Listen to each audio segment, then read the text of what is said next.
Alright, in this example we're going to repeat the calculations that we did in example 2, except instead of using the analytical expressions, just using the equations given to us from the lecture notes. We're going to calculate the principal stresses, the maximum plane shear stress, and the angles of the planes at which they occur using Moore's circle. So we'll recall that for the combined loading we had a stress element. The combined loading involved an axial compressive stress of 10,000 pounds, a transverse force, an axial compressive force of 10,000 pounds. We had a transverse downward force of 5,000 pounds, and the dimensions of the cross section of this rectangular cantilever beam are that B equals H equals 3 inches. So we have our stress element, we have a compressive stress, axial stress in the x direction, normal stress in the x direction, then we have shear stresses, which are negative according to the sign convention that we're using. Okay, so we have a sigma x being 1111.1 psi acting in the negative x direction, so that's a negative sigma x, and then tau xy is negative, and that'll be a magnitude of 740.7 psi. So we don't have negative signs in front of those because the arrows are denoting the direction that they're acting in. But when we use sigma x and tau xy in equations, we do need to make sure that we have negative signs on those problems. Okay, so don't be confused by that. Right now there's no negative, only because the arrows are showing what direction they act in. Okay, so we're going to solve this by using Moore's circle. So the first thing we're going to do is just start drawing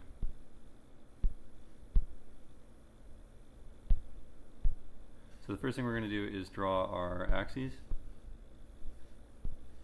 So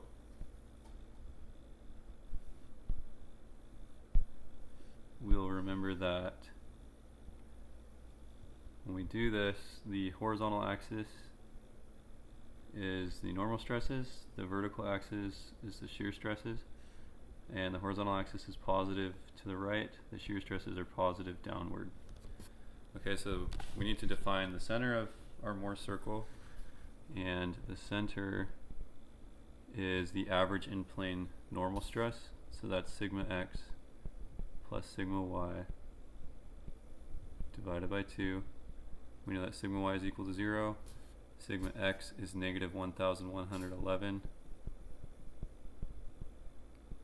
so we divide that by 2, and we get that our center of our circle is at negative 555.6 psi approximately. So we're going to mark where the center of the circle is. We'll mark it right there. Next, we'll plot the point on the x face of our stress element. Okay, so on the x face of our stress element, we have that sigma x is negative 1111.1 psi. So we're going to be over here on the negative side of the normal axis, and then we have that our shear is also a negative 740.7 psi. So we're going to have a point right about there. And this is representing the coordinate negative 111.1 psi, negative 740.7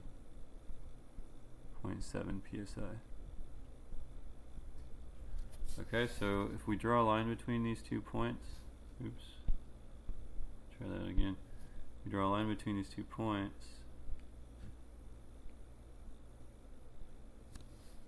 then we have the radius of a circle, and from that we'll sketch a circle. Okay, so here we can go ahead and use geometry to calculate each of the points of interest. So we know we're interested in the maximum principal stress, we're going to be interested in the minimum principal stress, and we're interested in the max in-plane shear stress.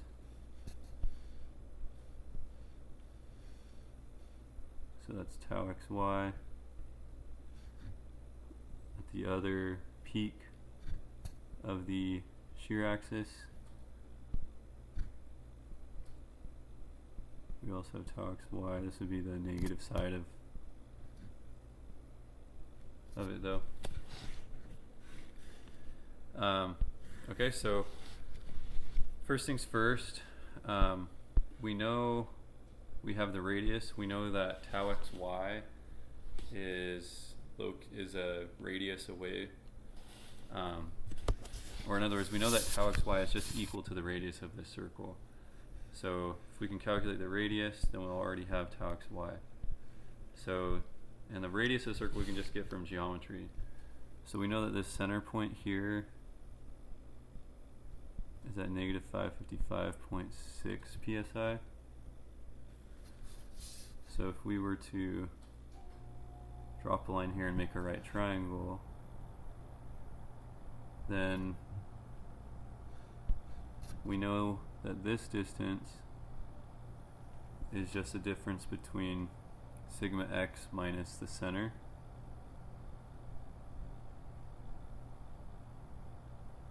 And we know that this distance is tau xy. And apologize, I need to go back and erase these. These should actually be tau max, right? I said tau xy. These are the max in plane shear stresses. So these are the maximum shear stresses that you'll have in the xy plane. Whereas tau xy is the shear stress acting on the x face of our stress element.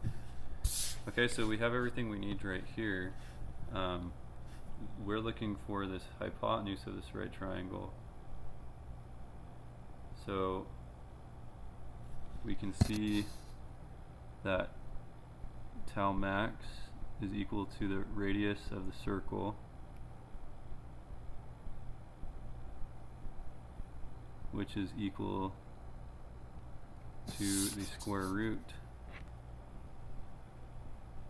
of sigma x minus c squared, c being the center point of the circle, which is really sigma average,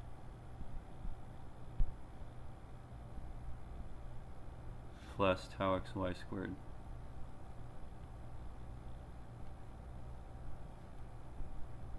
Okay, so the numbers we'd be plugging in for that then,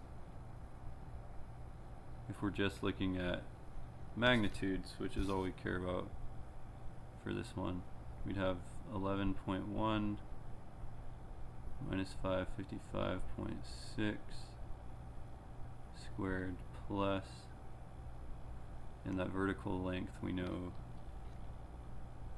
that length is 740.7. Square that, and we'll have our radius and our max in plane shear, which is 925.9 psi. Okay, so straight away we've been able to solve for the maximum shear. Now let's get the angle at which this shear occurs. So we know that there's two angles. There's an angle going back to this point on the circle, and an angle going down to this point on the circle. So from the point that we originally plotted here, we know that we're going to rotate in the negative direction, because counterclockwise is positive when we rotate around the circle. So we're going to rotate in the negative direction. And every rotation on the Mohr circle is actually double the actual physical rotation.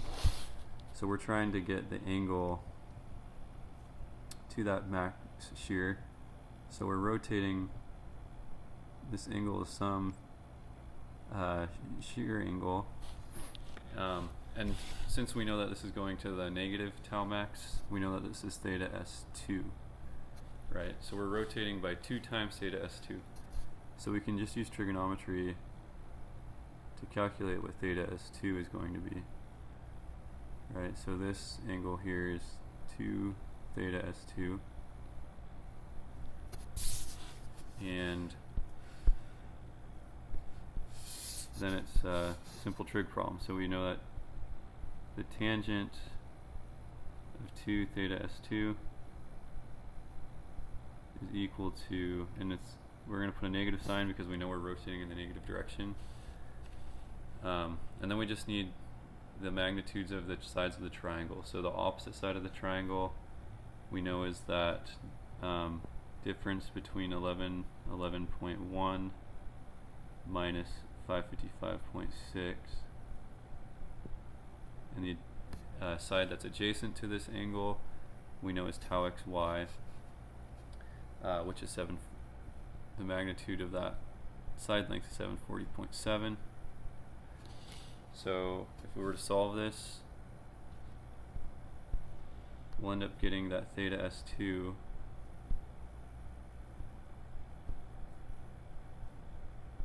is equal to negative 18.4 degrees.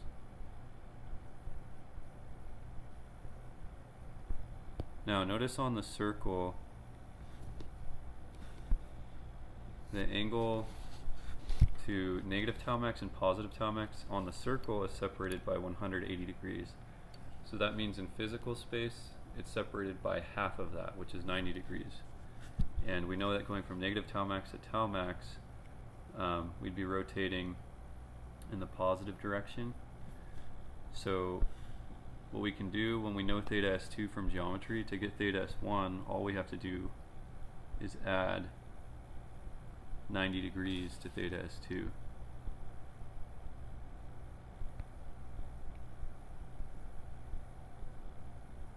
And we'll get that theta s1 is equal to 71.6 degrees.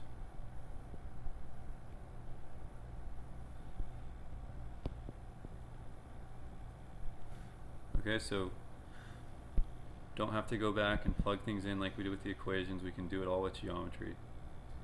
Alright, so now what we're going to do is figure out what sigma 1 and sigma 2 are. And these we'll also do with geometry. So just by looking at the image of our circle, we can see that sigma 1 is simply the center of the circle. So the circle center, which is the average stress sigma x plus sigma y divided by 2, plus the radius of the circle. We can see that sigma 2 is the center minus the radius of the circle.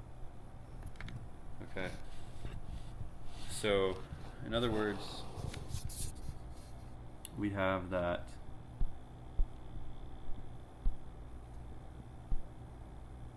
sigma 1 and 2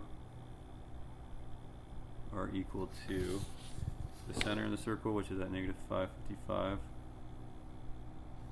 Oops, that negative 555.6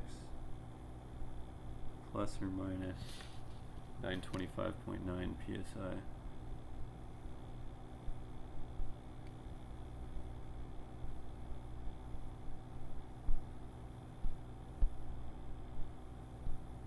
So we'll have that sigma 1 is equal to 370.4 psi.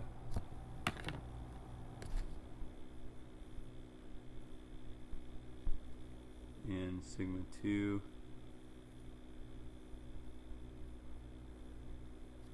is equal to negative 1481.5 psi.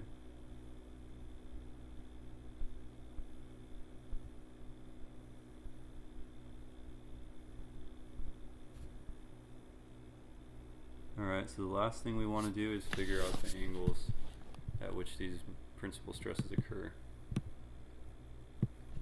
So to do that, we can see right here that we go from the point that we plotted originally on the x-face to get to sigma 2. We rotate through this angle. So we know that this angle is 2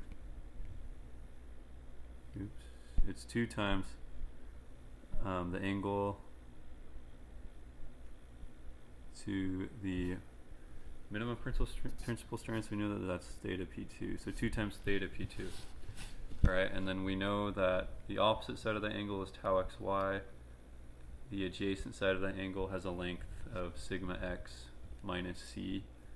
So, and we already use these same values to calculate the shear. So we'll just write that down mathematically so we can solve for 2 tangent of 2 theta P2 is equal to, and using that triangle above, we know that the magnitude of the opposite side was 740.7 psi, and then the magnitude of the adjacent side to that angle was 1111.1 minus 555.6 psi, and we'll end up getting that theta P2 is equal to 26.6 degrees.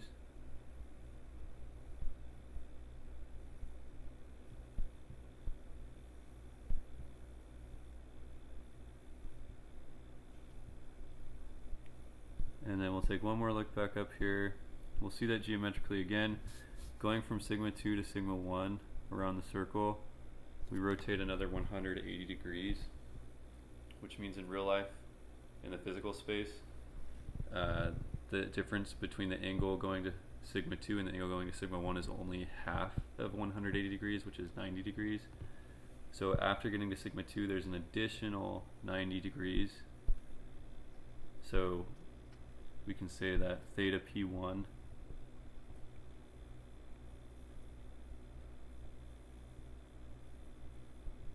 is equal to theta P2 plus 90 degrees.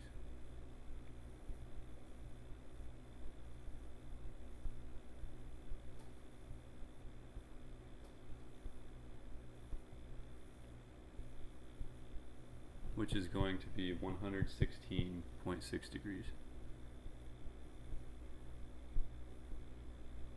Okay, so what you can see is that just like in example 2, we get the same answers using the Mises circle.